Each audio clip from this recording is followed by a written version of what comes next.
సాక్షి life మీ ఆరోగ్య నేస్తం. Subscribe చేయండి. చంద్రబాబు అవినీతికి పాల్పడలేదని కోర్టులు చెప్పలేదన్నారు మంత్రి కాకాణి గోవర్ధన్ రెడ్డి. స్కిల్ స్కామ్ పై సిబిఐ విచారణకు చంద్రబాబు సిద్ధమా అని సవాల్ విసిరారు. చంద్రబాబును మించిన దొంగ రాష్ట్రంలో ఎవరూ లేరన్నారు. రాబోయే ఎన్నికల్లో బాబుకు ఒంటరిగా పోటీ చేసే దమ్ము లేదన్నారు కాకాణి. ఆయన దొంగ, ఈయన దొంగ, నిన్ను మించినటువంటి దొంగ, నిన్ను మించినటువంటి లుచ్చ, నిన్ను మించినటువంటి లోపరు ఈ రాష్ట్రంలో ఎవరున్నారు చెప్పు? ఎన్ని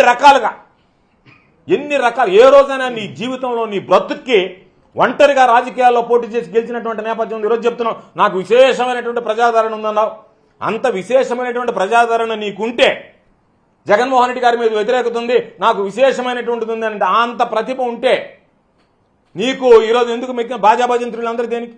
పక్కన ఉండే వాళ్ళందరినీ తీసుకొచ్చి వీళ్ళందరం కలిసి పోటీ చేస్తాం, ఇంకా ఎవరన్నా ఉంటే నాన్ని కలుపుకుంటానని చెప్పాల్సినటువంటి అవసరం ఏమొచ్చింది నీకు? నువ్వు బలహీనుడు కాబట్టి.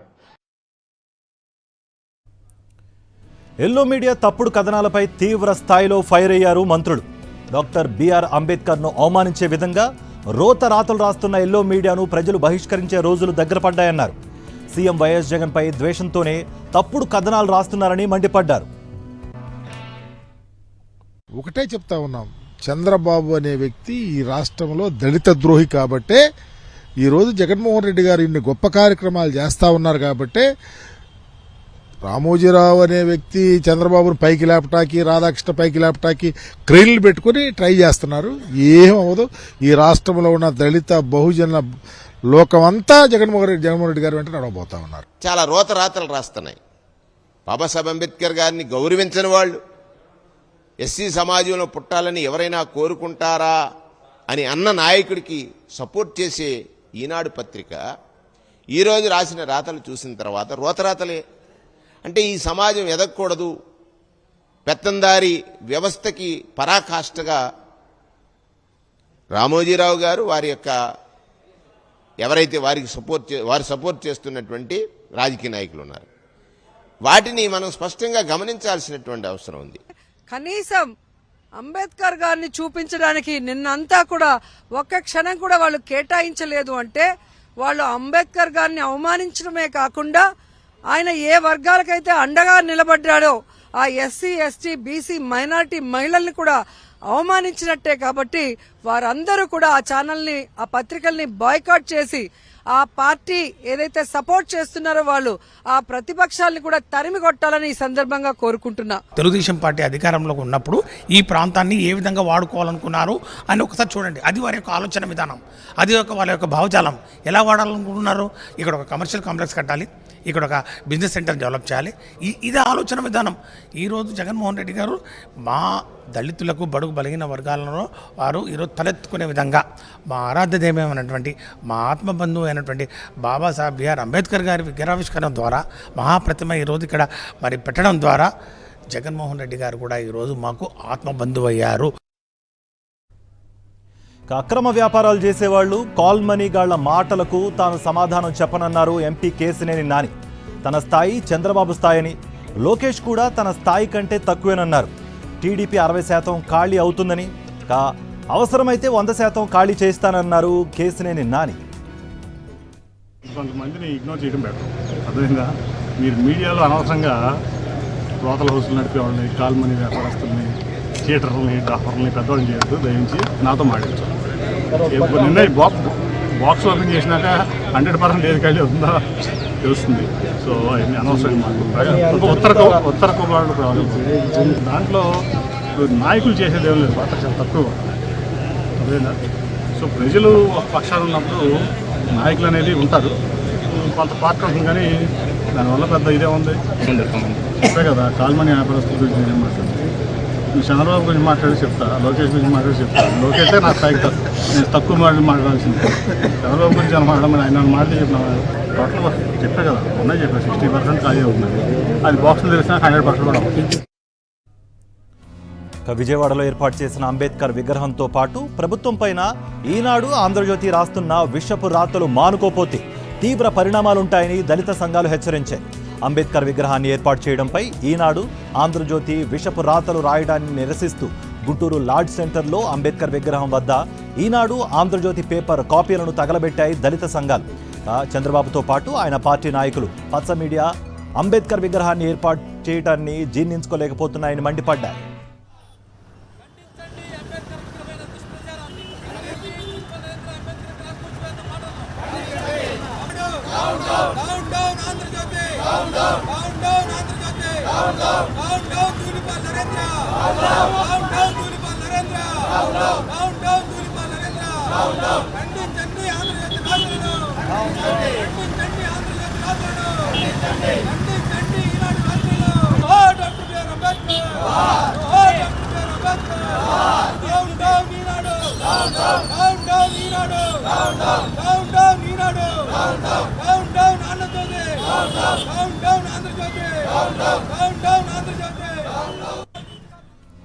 గుంటూరు జిల్లా వేమూరులో ఈనాడు పత్రికను ప్రజలు తిరస్కరిస్తున్నారు.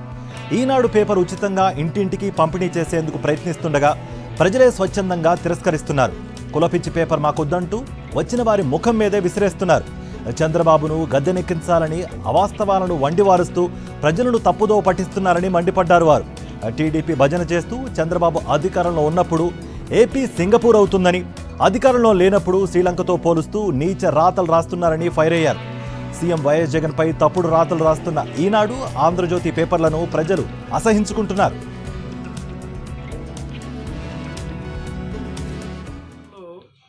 వద్దన్నా కానీ ఏజెంట్లు ఇచ్చి మాకు మురళి అనే ఏజెంట్ వచ్చి మాకు పేపర్ వేస్తూ ఉన్నాడు.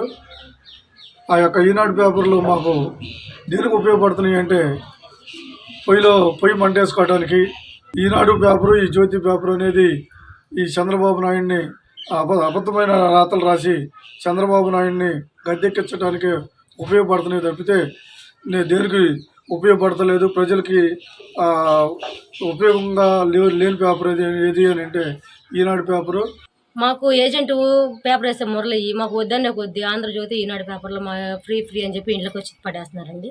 సమాజం గురించి జరిగేది రాస్తున్నారా? కానీ రాయట్లేదు కదా. చంద్రబాబు నాయుడు గారు డప్పు రాసుకుంటున్నాడు, ఆయన కులపిచ్చి ఆయన భాగవతం రాసుకోవడం వల్ల ఈ పేపర్లో ఏం ఉపయోగం ఉంది సార్? మాకు ఏమైనా ఉపయోగం ఉంటే మాకు పలానా ఉపయోగం ఉంది, మాకు ఉపయోగం జరుగుతుంది, రాష్ట్రంలో ఉపయోగం జరుగుతుంది, మా కుటుంబానికి ప్రయోజనం కలుగుతుందని అనుకోవచ్చు. ఈ పేపర్ అన్ని ఏజెంట్లు ఈ వజన మమ్మల్ని ఇబ్బంది పెట్టే మాత్రం చాలా తీవ్రంగా స్పందిస్తాం సార్ మేము. చంద్రబాబు ప్రసంగం అంటేనే ప్రజలకే కాదు టీడీపీ నాయకులకు, కార్యకర్తలకు కూడా చిరాకు పుట్టుకొస్తోంది. పసలేని చంద్రబాబు ప్రసంగాలు వినలేక బహిరంగ సభల నుంచి జనం వెళ్లిపోతున్నారు. తాజాగా అరకు బహిరంగ సభలోనూ చంద్రబాబు చెప్పే పసలేని మాటలు వినలేక సభా ప్రాంగణంలోనే ప్రజలు వెళ్లిపోయారు. చంద్రబాబు మాట్లాడుతుండగానే ఖాళీ కుర్చీలు దర్శనమిచ్చాయి.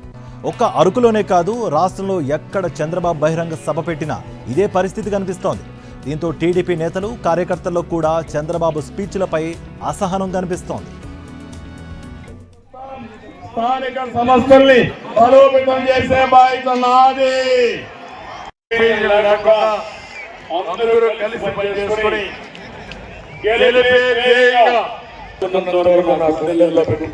మరొక్కసారి మీ అందరికీ హామీ ఇస్తూ నేను రావడానికి లేట్ అయింది.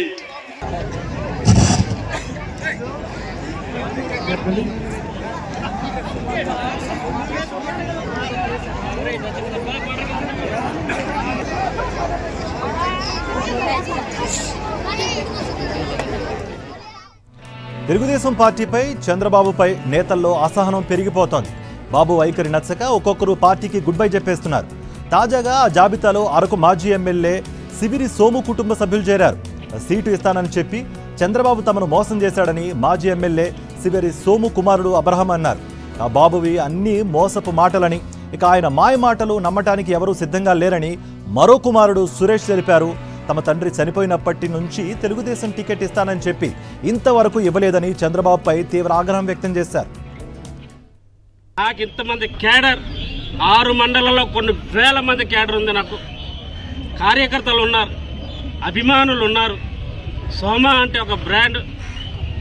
అలాంటి కుటుంబానికి ఎంతోమంది ఆదరించి మా యొక్క తెలుగుదేశం పార్టీ కుటుంబ సభ్యులు ఉన్నారు. నాకు ఇప్పుడు అలాంటి కుటుంబానికి వీళ్ళు మమ్మల్ని మోసం చేస్తారా? తెలుగుదేశం పార్టీ రెబల్గా ఉంటున్నాను. నాన్నగారు చనిపోయిన తర్వాత 2019లో మా కుటుంబాన్ని ఆదుకుంటానన్నారు. ఆదుకోవడం కాదు కదా, ఆ రోజు నాకే ఉద్యోగం ఇస్తానన్నారు, మాకు అన్ని రకాలు ఆదుకుంటామన్నారు. ఆ రోజు చేయలేని వ్యక్తి ఈరోజు మళ్ళీ చేస్తామంటే మేము నమ్మాము. అంటే ఎన్నిసార్లు నమ్మి మోసపోతామో మాకే తెలుస్తుందంటే ఇక్కడ ప్రజలు ఎవరు కూడా ఈసారి నమ్మి మోసపోవడానికి ఎవరు కూడా లేరు. కావున బాబు గారు గుణపాఠం తెచ్చుకోవాలి. మీరు ప్రతిసారి మాలాంటి అమాయకుల్ని, మాలాంటి గిరిజనుల్ని మోసం చేస్తూ నేను గిరిజనులకు అండగా ఉంటానని చెప్పడం కూడా అబద్ధం. కావున రానున్న రోజుల్లో తప్పకుండా సోమ గారి కుటుంబానికి చాలా ఆదరణ ఉంది, చాలా సపోర్ట్నెస్ ఉంది. చాలా పెద్ద కుటుంబం, అన్ని సామాజిక పరంగా కూడా మాకు సపోర్ట్నెస్ ఉంది. కాబట్టి ఎట్టి పరిస్థితుల్లో కూడా మేము 2024లో అబ్రాహం గారు ముందుకుంటారని మీరు టీడీపీ మా ద్వారా నుంచి మీరు ఎలా గెలిచి చూపెడతారో మేము తెలియజేయాలనుకున్నారు. మీరు మా దెబ్బ కాసుకోవాలని ఈ సభాముఖంగా చంద్రబాబు నాయుడు. విజయవాడ తుమ్మలపల్లి కళాక్షేత్రంలో కళాకారుల గుర్తింపు కార్డుల ప్రధానోత్సవ కార్యక్రమంలో మంత్రి ఆర్కే రోజా, మేయర్ రాయన భాగ్యలక్ష్మి పాల్గొన్నారు. జిల్లాల వారీగా కళాకారులకు కార్డుల పంపిణీ చేస్తున్నామని అన్నారు మంత్రి రోజా. ప్రతిపక్షాలపై ఆసక్తికర వ్యాఖ్యలు చేశారు. గత ప్రభుత్వం కళాకారులను పట్టించుకోలేదని, సీఎం జగన్ ప్రభుత్వంలోనే వారికి తగిన గుర్తింపు లభించిందన్నారు. ఎన్నికల సమయం దగ్గర పడుతున్న వేళ దొంగలంతా ఒకటవుతున్నారని, తస్మా జాగ్రత్తగా ఉండాలని మంత్రి రోజా సూచించారు.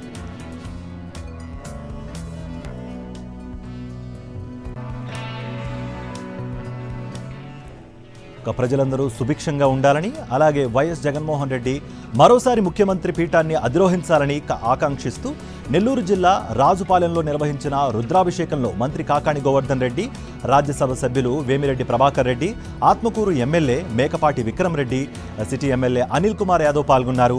ఒకే వేదికపై స్ఫటిక పాదరసం లింగానికి అభిషేకం చేశారు. ఎన్ని దుష్టశక్తులు కుట్రలు చేసినా వాటిని ఎదుర్కొని జగన్మోహన్ రెడ్డి మరోసారి ముఖ్యమంత్రి అవుతారని తెలిపారు వీరు.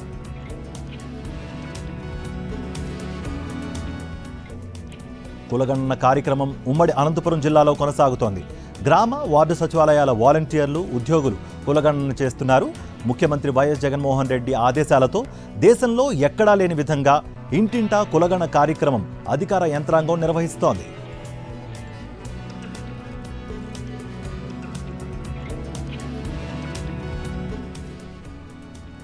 విశాఖలో లోక్ నాయక పురస్కారాల ప్రధానోత్సవం జరిగింది. ఈ కార్యక్రమానికి ముఖ్య అతిథిగా సినీ నటుడు మెగాస్టార్ చిరంజీవి హాజరయ్యారు. ఏపీ హైకోర్టు న్యాయమూర్తి జస్టిస్ ఏవి శేషసాయి, ఎంపీ శ్రీకృష్ణదేవరాయలు తదితరులు పాల్గొన్నారు. ఎన్టీఆర్, హరివంశరాయ్ బచ్చన్ వర్ధంతి సందర్భంగా 19 ఏళ్లుగా లోక్ నాయక్ ఫౌండేషన్ ఈ పురస్కారాలను అందిస్తోంది. ఇక్కడికి వచ్చారంటే కనుక యార్లగడ్డ లక్ష్మీప్రసాద్ గారు, షార్ట్గా వైఎల్పి అనేస్తాం, నాకు చిరకాల మిత్రులు. ప్రపంచవ్యాప్తంగా తెలుగు వాళ్ళు ఎక్కడికి వెళ్ళినా సరే వైఎల్పి గారిని చూసి అభిమానించిన వాళ్ళు, ఆయన చూసి ఆకట్టుకునే వాళ్ళు ఎవ్వరు ఉండరు. అలాంటి అత్యద్భుతమైనటువంటి పర్సనాలిటీ ఆయన. సాహిత్యపరంగా కానివ్వండి, రాజకీయంగా కానివ్వండి, ఏ రకంగా చూసుకున్నా సరే ఆయన ప్రేమతో కానివ్వండి అందరినీ ఆకట్టుకునేంత గొప్ప మనస్తత్వం అయింది. అలాంటి వాడు మా ఇంటికి వచ్చి రావాలి, మా లోక్ నాయక్ ఫౌండేషన్ తరపున మాకు అత్యంత ప్రియమైనటువంటి గురువు కానివ్వండి, పూజ్యులు కానివ్వండి, మీరు ఏమని అనుకోండి, అలాంటి ఎన్టీ రామారావు గారి 28వ పుణ్యతిథి రోజున, అంటే వర్ధంతి దినాన ఆయన సెంటినరీ కొనసాగిస్తూ, అలాగే అక్కడి నాగేశ్వరరావు గారి సెంటినరీ అని ప్రారంభిస్తూ అది కూడా కొనసాగించే దిశగా ఇద్దరు మహానుభావులు, మహానటులు, మహా వ్యక్తులు, మనకు ఆద్యులు, పూజ్యులు, అందులో మీలాంటి వాళ్ళకి మరీ శ్రీరంగంలో అత్యంత కావలసిన వాళ్ళు. కాబట్టి మీరు రావాలనగానే ఏమాత్రం సంకోచించకుండా ఇది ఒక గొప్ప అవకాశంగా అనిపించింది.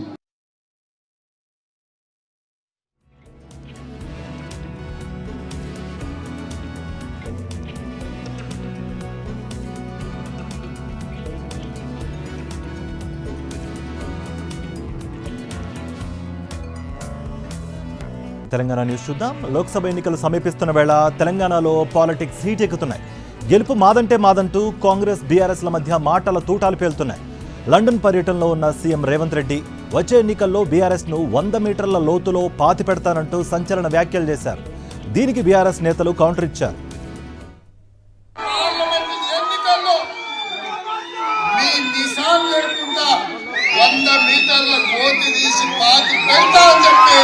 కారు గుర్తును ఇంత లోతు బొంద పెడతాం, అంత లోతు బొంద పెడతాం, పులి బయటకు వస్తే బోన్ సిద్ధంగా ఉంది, అయ్యా స్వామి మీరు కాదు, మీరు గురువుగా నమ్మినటువంటి చంద్రబాబు నాయుడు గారే కేసీఆర్ సంగతి చూస్తా అని చెప్పి ఈ రాష్ట్రం నుంచి పలాయనం చిత్తగించాల్సినటువంటి దుస్థితి ఏర్పడ్డది.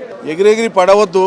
మీరు కాదు ఇంకెవ్వరు కూడా బీఆర్ఎస్ ను, ఒక రాజకీయ పార్టీని, తెలంగాణ అస్తిత్వాన్ని, తెలంగాణ ఆత్మను ఎవ్వరు కూడా ఏమీ చేయలేరు. ఇట్లా చేస్తామని మాట్లాడిన వాళ్ళందరూ అంతరించిపోయినరు, అంతర్ధానం అయిపోయినరు తప్ప వాళ్ళ మాటలు గాలికి మిగిలిపోయినాయి తప్ప వాళ్ళు చేసింది ఏమీ లేదు.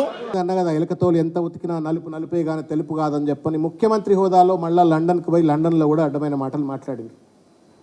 Please bring some respect to the chair. వ్యక్తిగా మీకు గౌరవం ఉండాలో ఉండొద్దో మీ ఇష్టం, కానీ కుర్చీకి గౌరవం ఉండాలని ప్రతి ఒక్కళ్ళం కోరుకుంటాం, తెలంగాణ సమాజం కోరుకుంటుంది. అక్కడికి పోయి కూడా తెలుగుదేశం పార్టీ జెండాల రెపరెపల మధ్యన బీఆర్ఎస్ జెండా, తెలంగాణ జెండా నిషాన్ను నేను తొక్కేస్తా అని చెప్పని మాట్లాడటం, తొక్కుకుంటా పోతా అని మాట్లాడటం, ఇష్టం వచ్చినట్టు అహంకారంగా మాట్లాడటం సమంజసం కాదు. అబద్ధానికి, అహంకారానికి నిలువెత్తు రూపం లెక్క ఉన్న రేవంత్ రెడ్డి గారు మీ వైఖరి మార్చుకోండి. మీరు ఇవాళ తెలంగాణ ముఖ్యమంత్రి అనేటువంటి ఒక సోయి తెచ్చుకోవాలని చెప్పి నేను కోరుకుంటా ఉన్నాను. పాలిటిక్స్ మాట్లాడుకుంటేనే బాగుంటుందని నా భావన. ఎందుకంటే ఇతర దేశాల ముందు మన రాష్ట్రం యొక్క దీన్ని కించపరిచినట్టు అవుతుంది. ఎందుకంటే అధికారంలో ఎవరైనా ఉండొచ్చు, ఎవరైనా లేకపోవచ్చు. అధికారంలో ఉన్నప్పుడు అది దాని ఇంపాక్ట్ రాష్ట్రం మీద పడుతుంది. పొలిటికల్గా మనం రాష్ట్రంలో వచ్చిన తర్వాత మన రాష్ట్రంలో మన ఎజెండా గురించి మన పొలిటికల్ డిస్కషన్ కానీ, పొలిటికల్లో విమర్శలు, ప్రతి విమర్శలు చేసుకునేటువంటి అధికారం అందరికీ ఉంది. ఖైరతాబాద్ హనుమాన్ దేవాలయాన్ని సందర్శించారు గవర్నర్ తమిళిసై. దేవాలయాన్ని ఆమె స్వయంగా శుభ్రం చేశారు. అయోధ్యలో రామమందిరం ప్రారంభోత్సవం సందర్భంగా ఆలయాన్ని శుభ్రపరిచారామె. అనంతరం దేవాలయంలో గల శ్రీరాముణ్ణి దర్శించుకుని ప్రత్యేక పూజలు చేశారు తమిళిసై.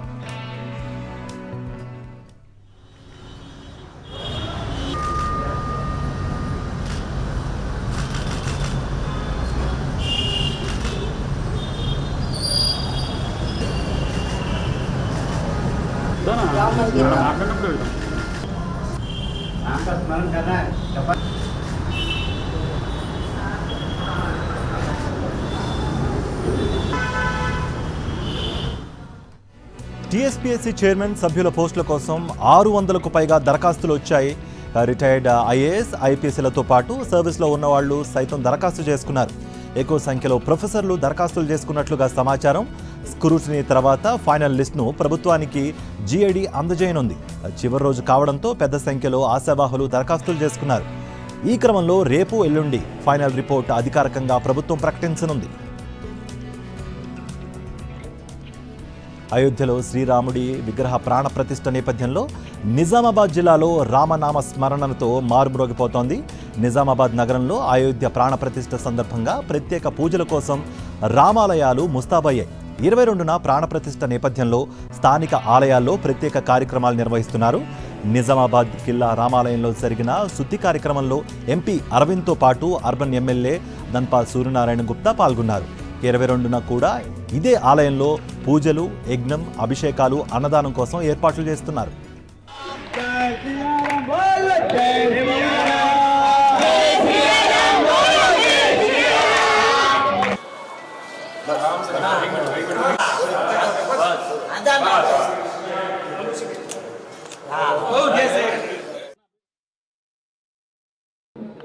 శ్రీరామచంద్రుడు పుట్టిన స్థలికి మళ్ళీ రావడం జరుగుతూ ఉంది. అయోధ్యలో సుమారు 500 సంవత్సరాల తర్వాత రాముడు అయోధ్యకి వాపస్ రావడం జరుగుతూ ఉంది. అట్టి కార్యక్రమం చేపడుతున్న అయోధ్య ఆలయ ట్రస్టు సభ్యులందరికీ, ప్రధానమంత్రి మోడీ గారికి, దేశంలో ఉన్న, ప్రపంచంలో ఉన్న రామభక్తులందరికీ కూడా అభినందనలు తెలియజేస్తూ 22 వరకు మన ప్రాంతాలలో ఉన్న ఆలయ శుద్ధి కార్యక్రమం ప్రధానమంత్రి గారు పిలుపునిచ్చినట్టు అందరూ కూడా ఇందులో పాలు పంచుకోవాలని మేము ప్రార్థిస్తూ ఉన్నాము. 22వ తారీఖు నాడు అన్ని ఆలయాలతో పాటు కిల్లా రాళ్లలో ప్రత్యేకమైన కార్యక్రమాలు 6:30 నుండి కార్యక్రమాలు మొదలవుతూ ఉన్నాయి. 6:30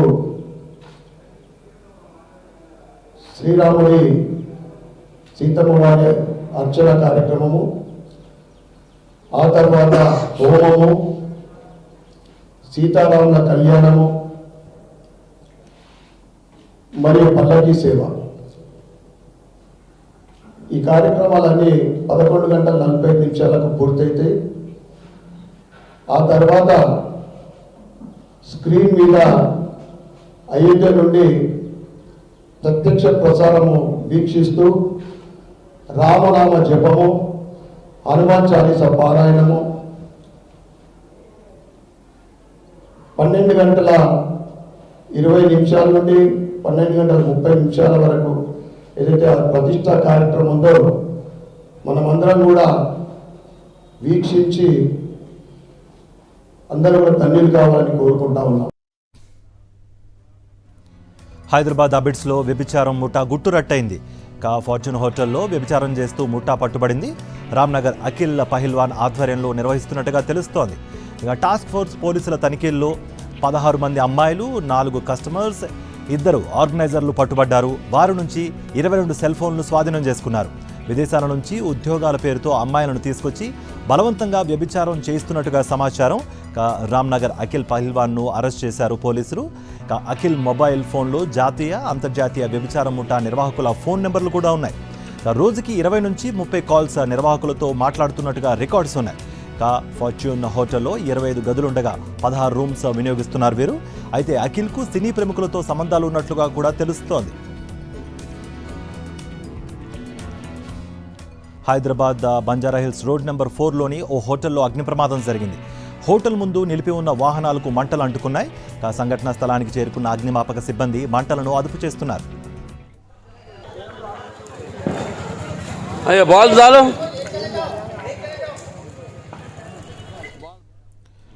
ప్రధాని మోదీ తమిళనాడు పర్యటనలో బిజీగా ఉన్నారు.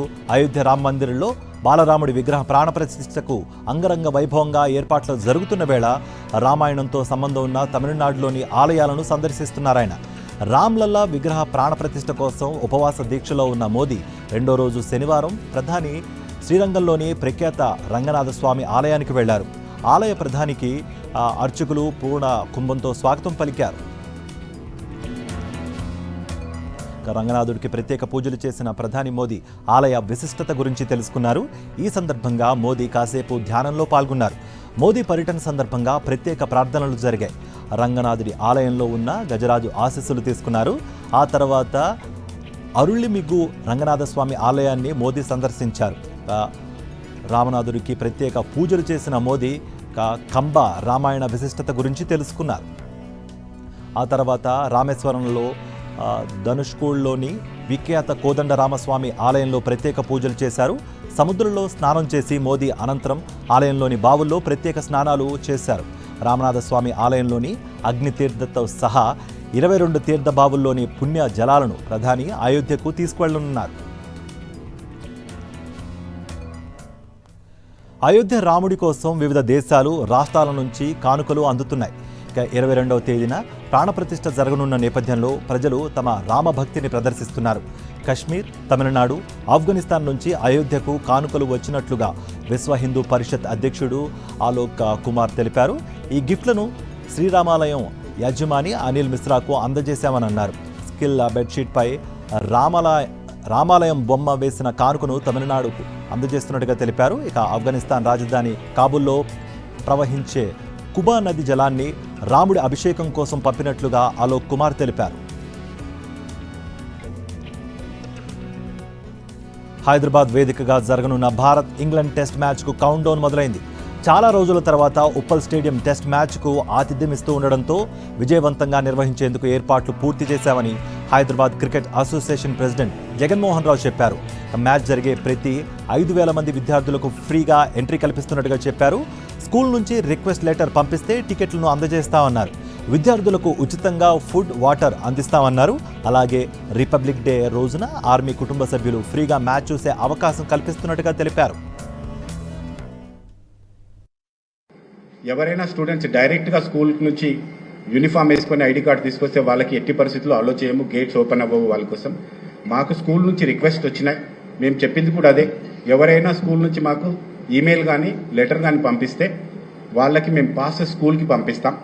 స్కూల్కి వచ్చిన పాసెస్ తీసుకొని వాళ్ళ ఐడి కార్డుతో వాళ్ళ యూనిఫామ్లో ఒక 100 మెంబర్స్ స్టూడెంట్స్కి 5 మెంబర్స్ టీచర్తో సహా అంటే 20:1 టీచర్తో సహా స్టేడియంలోకి వస్తే వాళ్ళకి అలాట్ చేసిన సీట్లలో కూర్చొంటే అక్కడ మేము వాళ్ళకి free food and free water కూడా సప్లై చేస్తున్నాం.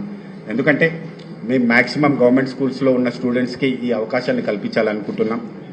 గవర్నమెంట్లో ఉండే స్కూల్ పిల్లలు టికెట్స్ కొనే పరిస్థితి తక్కువగా ఉంటుంది కాబట్టి ఇక్కడికి వచ్చిన తర్వాత ఫుడ్ కూడా కొనాలనుకుంటే ఇబ్బంది అవుతుంది కాబట్టి వాళ్ళకి ఫ్రీ ఫుడ్ అండ్ వాటర్ కూడా సప్లై చేస్తున్నాం. పాకిస్తాన్ మాజీ కెప్టెన్ షోయబ్ మాలిక్ రెండో పెళ్లి చేసుకున్నాడు. భారత మాజీ టెన్నిస్ స్టార్ సానియా మిర్జాతో విడాకులు తీసుకున్నాడనే వార్తలు వస్తున్నాయి. పాకిస్తాన్ నటి సనా జావేద్ను అతడు వివాహం చేసుకున్నాడు. ఇందుకు సంబంధించిన ఫోటోలను స్వయంగా ఆయనే తన ఇన్స్టాగ్రామ్లో పోస్ట్ చేశాడు. షోయబ్ మాలిక్ సానియా మిర్జా 2010లో వివాహం చేసుకున్నారు. 2018లో వీరికి ఇజాన్ అనే కుమారుడు జన్మించాడు. అయితే గత 2 సంవత్సరాలుగా సానియా షోయబ్లు వేరువేరుగా ఉంటున్నారని, ఇటీవలే వీరిద్దరూ విడాకులు తీసుకున్నట్లుగా వార్తలు వస్తున్నాయి.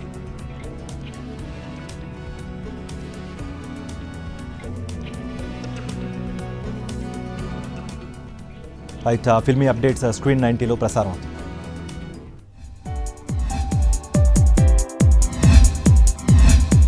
యానిమల్ మూవీ బాక్సాఫీస్ దగ్గర 900 కోట్లు రాబట్టింది. ఇక ఈ మూవీ జనవరి 26న ఓటీటీ స్ట్రీమింగ్ కు రాబోతున్నట్టు సమాచారం. మెగాస్టార్ చిరంజీవి విశ్వంభర వచ్చే సంక్రాంతికి విడుదల కాబోతోంది. ఇక ఈ మూవీ 200 కోట్ల బడ్జెట్ లో నిర్మాణం జరుపుకోబోతోందట. 30 రకాల సెట్స్ ఈ మూవీ కోసం వేస్తున్నారట. గీతానంద్, నేహా సోలంకి జంటగా నటించిన చిత్రం గేమ్ ఆన్. లేటెస్ట్ గా ఈ మూవీ ట్రైలర్ ఈవెంట్ ను నిర్వహించారు. హనుమాన్ పాన్ ఇండియా విజయం సాధించింది. ఇక ఈ మూవీ ప్రపంచ వ్యాప్తంగా 150 కోట్ల వసూళ్లు రాబట్టింది. ప్రభాస్ కల్కి మే 9న విడుదల కాబోతోంది. ఇక నాగశ్విన్ దర్శకత్వంలో రూపొందుతున్న ఈ మూవీలో విజయ్ దేవరకొండ గెస్ట్ క్యారెక్టర్ లో కనిపించబోతున్నాడు. పుష్ప 2 ఆగస్టు 15న థియేటర్లలోకి రాబోతోంది. ఇక ప్రస్తుతం ఈ మూవీ సాంగ్ షూటింగ్ జరుగుతోందట. ఎన్టీఆర్ దేవర మూవీ కొరటాల శివ దర్శకత్వంలో రూపొందుతోంది. ఇక ఈ మూవీ కోసం భారీ సెట్ వేశారట. మరో 2 వారాల పాటు ఈ సెట్ లో షూటింగ్ జరగబోతోందట.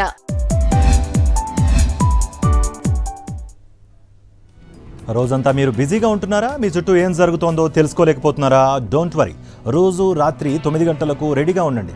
సాక్షి టీవీ మీకు నాన్ స్టాప్ న్యూస్ అందిస్తోంది. కీప్ వాచింగ్ సాక్షి టీవీ.